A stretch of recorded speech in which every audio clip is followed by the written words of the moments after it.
What's up guys, you're back with your man TechNick, and today we have another FPS test, but this time around it's no longer PUBG but rather Call of Duty Mobile, and so many people are so amped for this game. It is pretty much the most grossing, most downloaded game ever on the Play Store and on iOS devices. So we're going to start ahead here with FPP, which is first person player mode in Team Deathmatch. Now bear in mind that Call of Duty does have a 60 frames per second cap, so even like the ROG Phone II and the Red Magic 3S with 120Hz and 90Hz refresh rate respectively will not take advantage of those panels since this is capped at 60. The Black Shark 2 Pro is capped at 60 regardless, though it does have 240Hz touch sampling rate. Many people in my other videos have said that I'm wrong and that the Black Shark 2 Pro does have 240Hz refresh rate. Guys, that is not right. It has a 60Hz panel, but it does have a wonderful sampling rate. The Red Magic 3S and ROG Phone II have great sampling rates too, though the Black Shark 2 Pro blows them out the water in that department, but not in the screen refresh rate, so we can't hit those 120 FPS modes on the Black Shark 2 Pro, whereas we can on the ROG Phone II and 90Hz on the Red Magic 3S. Now as you guys can see the FPS counter at the top right hand corner of each screen, we have the Red Magic 3S at the top, the ROG Phone II bottom left, and the Black Shark 2 Pro in the bottom right corner over there. They're all sitting around 60 frames per second. If anything, the ROG Phone II kind of goes up one and down one now and then, where the Red Magic 3S barely goes down and the Black Shark 2 Pro pretty much sticks on 60.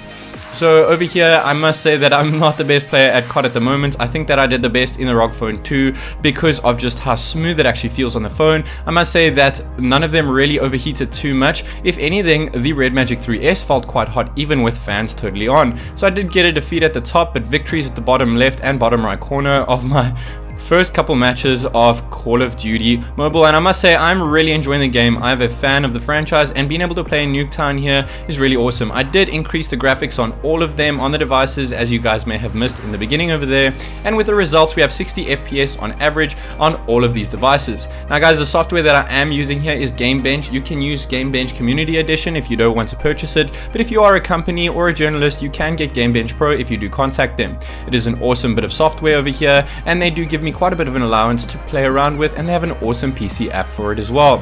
As you guys can see here, these are just the mobile apps over here, and with all of them at 60 frames per second, things look pretty good. And I must say that on the ROG Phone, well, talking about battery over there, the ROG Phone took quite a bit of battery, as well as the Black Shark 2 Pro, where the Red Magic 3S didn't take too much battery there. We only have GPU information on the ROG Phone 2 for some reason, and the rest of them only cap at CPU. No GPU is recognized within the software.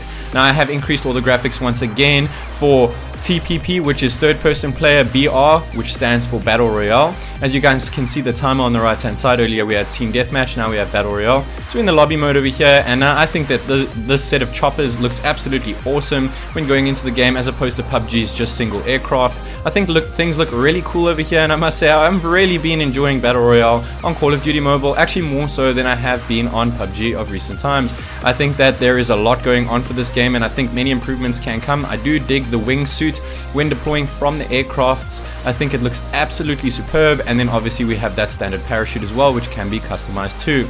This is not necessarily a review of the game, but more a frames per second test on performance on these three beasts. Now talking about these beasts, they all have Snapdragon 855 Plus processing chips in them, and the Black Shark 2 Pro has 12 gigs of RAM, where the ROG Phone II and the Red Magic 3S that I have only have 8 gigs of RAM, but that really doesn't make a difference when gaming, since most games only take like 2 gigs of RAM anyway.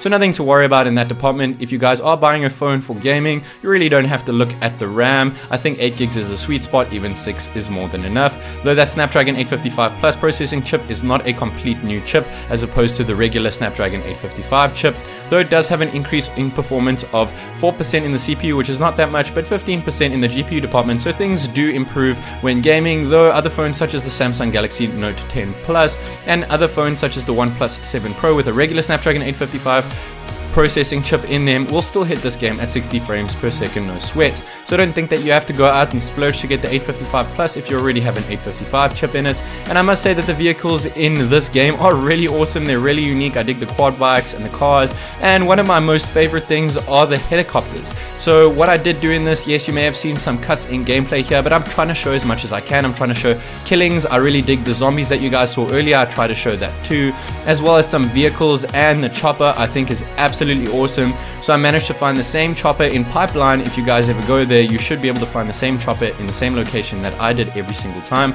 I had no unluckiness finding the choppers exactly where they were. They didn't randomly spawn in different places, and I think that controlling them is relatively easy and really simple to use. It's cool how you can put your whole squad on here and also play 4-player squad mode in PUBG Mobile Battle Royale, which is really cool. And then you can just jump out the chopper and shoot that wingsuit out once again into no parachute. Unfortunately, I'm not sure why that's happening. You pretty much hit the ground with that wingsuit, but it's okay. It looks really cool as opposed to when you first land. And I did find a tank on the ROG Phone II, but I couldn't use it for some reason. It would be really cool to use it. I must say that Call of Duty Mobile is running on these devices flawlessly. It would be cool to see 120 FPS cap on it and not just 60. We have 60 on Battle Royale mode as well, so we have that capped too. Though looking at the results here, 60 FPS on the Red Magic 3S, 59 on the ROG Phone II, and 59 on the Black Shark 2 Pro. So there isn't really a true winner over here, though I must say that I was most impressed with the Red Magic 3S to keep things at 60 all the time, but that 1 frames per second really doesn't make a difference at all over here. And the Black Shark 2 Pro used the least amount of battery when running the Battle Royale mode on Call of Duty Mobile.